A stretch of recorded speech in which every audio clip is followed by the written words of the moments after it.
ওকে ধরে তুলতো। আচ্ছা তুই কি গন্ধ গন্ধ রে।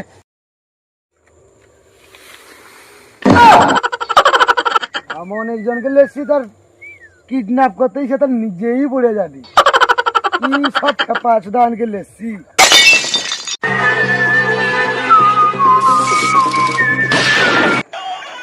দাঁড়াও দাঁড়াও দাঁড়াও দাঁড়াও দাঁড়াও দাঁড়াও, ফোন এসেছে দাঁড়া।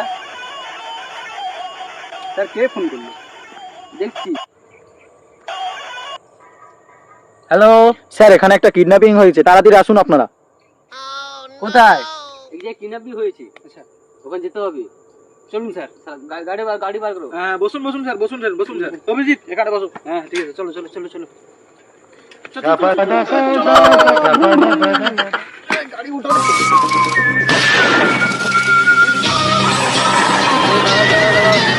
লোকেশনে দেখে নি। হ্যাঁ লোকেশন এখানে লোকেশন। দাদা আপনি কি ফোন করেছিলেন আমাদেরকে? হ্যাঁ। কিভাবে হয়েছে কিভাবে হয়েছে?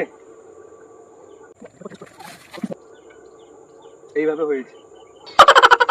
কিছু বুঝতে পেরেছো? না স্যার, কিডন্যাপটা কে করেছে?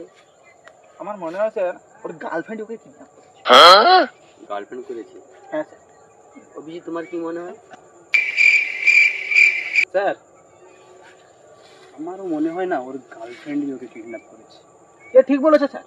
স্যার সবার গার্লফ্রেন্ড তো আমার বউর মতো হয় না, এত ভদ্র এত সুশীল, কোথায় খুঁজে পাবো এরকম?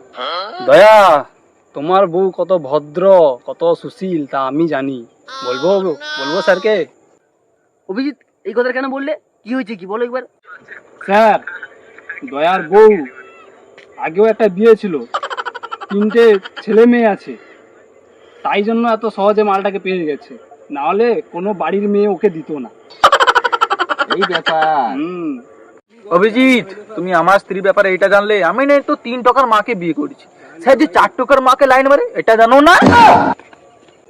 দয়া, তোমাদের অপবিত্র প্রেমের সঙ্গে আমার পবিত্র পরকীয়ার কেন তুলনা করছো? স্যার ওখানে কিছু চকচক করছে একটা। দেখো অভিজিৎ দেখো। স্যার এটা জুতো পেয়েছি স্যার। এটা কিডন্যাপারে হতে পারে বা ওই ছেলেটারও হতে পারে জুতোটা। স্যার আমার মনে হয় এটা কিডন্যাপের। না আমার মনে হয় ছেলেটা। দয়া এই জুতোটা এখানে পাওয়া গেছে, কিছু বুঝতে পেরেছো? না স্যার আমি কিছু বুঝতে পারছি না। মনে হয় এখানে